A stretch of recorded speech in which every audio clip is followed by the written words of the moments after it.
আসসালামু আলাইকুম। সবাই কেমন আছেন? আলহামদুলিল্লাহ আমি ভালো আছি। আর আজকে সকালবেলায় মাছ লইয়া বইছি।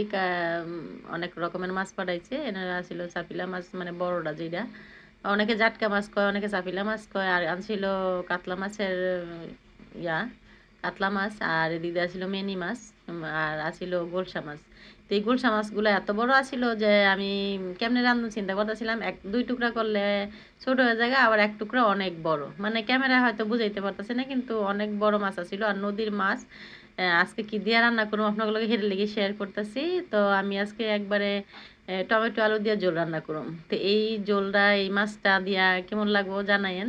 তো আমগো বেশিরভাগ মানে মাছ এই শীতের সিজনে যেটা হয় এই ঝোল খাওয়া পড়ে। তো তেল দিয়ে দিছি, তেলের মধ্যে একটু জিরা দিয়ে দিছি আর দিয়ে দিছি পেঁয়াজ, আর এটা দিয়ে একটু লাড়াচাড়া করে মা মশলা দিয়ে দেবো।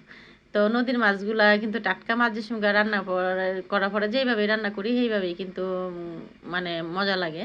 আর নদীর মাছগুলা করলাম না, এই গোলসাগুলা অনেক দিন পর দেখলাম। মানে আমি নদীর পানি বুড়িগঙ্গার পানি যে সঙ্গে বালা আছিল সেই সঙ্গে এই মাছগুলা ধরা পড়তো, কিন্তু তারপরেও এটা গেলো ছাড়ার মিদে, মানে ছাড়া অনেকে বুঝবেন কিনা জানি না। নদীর মিদে যে জেলেরা মাছ ধরতো অনেক লাকড়ি লুকড়ি বা ইয়া মিয়া দিয়া যে জাল দিয়ে মাছ ধরতো, সেই সাডার মাছগুলা যে সঙ্গে আসিল সেই সঙ্গে এই বড় বড় মাছ পাওয়া যেত, একদম ফ্রেশ মাছ।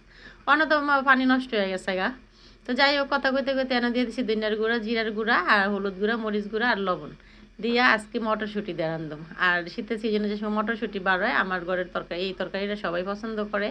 আর আমার তো মটরশুঁটি এত পছন্দ, মানে যদি ভাতের মধ্যে দিয়ে খাইতে কয় আমার পছন্দ। মানে আমার এত পছন্দ মটরশুঁটি, মানে একটু বুনা হোক, একটু বাজি হোক, বা একটু জোল করে তরকারি হোক, এই যে তরকারিটা খাইতে আমার খুব পছন্দ। তো দিয়ে দিছি বেশ কিছু টমেটো, অনেকগুলো টমেটো দিছি, কারণ আমি চাইতেছিলাম যে তরকারিটা যাতে একটু টক টক হয়।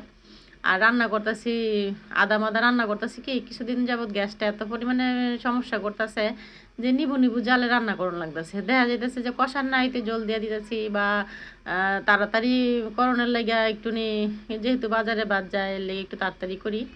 তো এই তো পানি দিয়ে দিছি, আর এই জলটা ফুটতে এলে মাছগুলো দিয়ে দেবো। মাছগুলো আগেই বাজার রাখছিলাম, আর মাছগুলো বাজতে এত পরিমাণে প্যারা হয়েছে যে বলার বাইরে। এত পরিমাণে ফুটা ফুটছে যে আমি একবার চোখ মুখ ডাক্কা তারপরে মাছগুলো বাজানো লাগবে। তো মাছগুলা একজনের একটা করেই দিমু, কারণ অনেক বড় মাছ। দুইটা মানে দুইটা করে কেউ খাইতো না। আর পোলাপান যায় যায় খাইবো, হ্যাঁ হ্যাঁ হ্যাঁ খাইবো, আর না খাইলে হ্যাঁ লেগে অন্য তরকারিও রান্না করি। আর আমার ঘরের এক তরকারিতে কোনো সময় হয় না, দেখা যায় কি দুই তিন মানে বাচ্চা গো হিসাব কিতাব করতে করতে দুই তিন তরকারি হয়ে যায়। তো এই তো আমার নদীর মাছ দিয়া মাছের ঝোল হয়ে গেছে গা। তো কেমন লাগলো সবাই জানাইবেন। ভালো লাগলে অবশ্যই পেজটারে ফলো করে দিবেন, একটা ছোট্ট একটা কমেন্ট করবেন, আর একটা লাইক কমেন্ট আশা করি সবসময়ই আপনার কাছে। তো সবাই ভালো থাকবেন।